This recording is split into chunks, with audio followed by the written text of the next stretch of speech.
बिहार में special intensive revision यानी SIR को लेकर सुप्रीम कोर्ट का एक आदेश आया है। कोर्ट ने बिहार लीगल सर्विस अथॉरिटी के चेयरपर्सन को आदेश दिया है कि एसआईआर को लेकर जो भी ऑब्जेक्शंस हैं उनके निपटारे के लिए पैरा लीगल वॉलंटियर्स को एक्टिव किया जाए। अब ये पैरा लीगल वॉलंटियर्स क्या हैं, ये भी जानते चलिए। ये हमारे और आपके बीच के लोग होते हैं। Legal service authority self help groups और नॉन प्रॉफिट ऑर्गेनाइजेशन से जुड़े लोगों को अपने साथ जोड़ती है। इनका काम होता है कि समाज के सबसे निचले पायदान तक के लोगों तक उनके कानूनी अधिकार की जानकारी देना, उन्हें हर तरह की कानूनी मदद करना। अब कोर्ट ने बिहार लीगल सर्विस अथॉरिटी को इन्हीं पैरा लीगल वॉलंटियर्स के जरिए लोगों को एसआईआर से जुड़ी दिक्कतों में मदद उपलब्ध कराने को कहा है। कोर्ट ने कहा कि अथॉरिटी ऐसे पैरालीगल वॉलंटियर्स को एक्टिव करे ताकि वो आम लोगों से लेकर राजनीतिक पार्टियों को क्लेम सबमिट करने में मदद करे। इस आदेश में कोर्ट ने यह भी कहा कि वॉलंटियर्स डिस्ट्रिक्ट जजों को इसे लेकर एक कॉन्फिडेंशियल रिपोर्ट भी सबमिट करें। इसे 8 सितंबर को कोर्ट रिव्यू करेगी।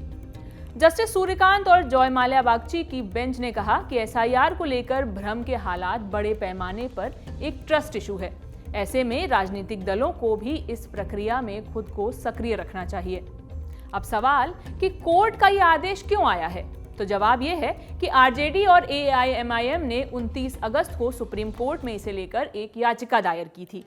इसी पर अब 1 सितंबर को सुनवाई करते हुए कोर्ट ने ये आदेश दिया है। याचिका में दोनों राजनीतिक दलों ने कोर्ट से ये मांग की थी कि एसआईआर लिस्ट पर क्लेम और ऑब्जेक्शन की तारीख को बढ़ाया जाए। इससे पहले चुनाव आयोग ने एसआईआर के लिस्ट में वोटर्स के दावों और आपत्तियों के लिए आखिरी तारीख 1 सितंबर तय की थी। सुनवाई के दौरान आरजेडी और एआईएमआईएम की इस मांग पर इलेक्शन कमीशन ने कोर्ट में कहा कि 1 सितंबर के बाद भी कमीशन लोगों के क्लेम और ऑब्जेक्शन लेता रहेगा।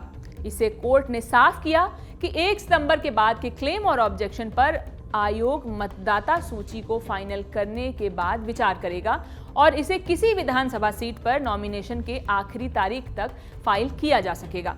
उधर कोर्ट में चुनाव आयोग का पक्ष रख रहे सीनियर एडवोकेट राकेश द्विवेदी ने यह भी कहा कि इन डेडलाइन में किसी तरह की बढ़ोतरी इस पूरी प्रक्रिया को तितर बितर कर सकती है। उन्होंने कोर्ट से यह भी बताया कि जितने लोग एसआईआर में शामिल थे उनमें से 99.5% लोगों ने अपने एलिजिबिलिटी डॉक्यूमेंट्स यानी पात्रता से जुड़े दस्तावेज जमा कर चुके हैं। जिन लोगों का पेपरवर्क अधूरा है उन्हें 7 दिनों के अंदर नोटिस भेजा जाएगा। चुनाव आयोग ने आरजेडी और एआईएमआईएम के उन दावों को भी कोर्ट में खारिज किया जिनमें पार्टियों ने कहा था कि उन्होंने 36 ऑब्जेक्शन फाइल किए थे।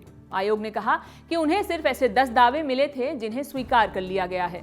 चुनाव आयोग का कोर्ट में यह भी कहना है कि राजनीतिक दलों के अधिकांश दावे और आपत्तियां ड्राफ्ट रोल में शामिल करने के बजाय बाहर करने के लिए थीं।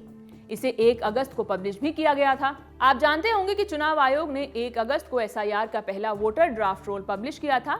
इनमें 2,74,00,000 वोटर्स में से 65 लाख वोटर्स को बाहर कर दिया गया था। इसके बाद से तमाम आपत्तियों का दौर जारी है और अब इसी को लेकर आरजेडी और एआईएमआईएम ने भी याचिका दायर की थी जिस पर सुनवाई हुई है।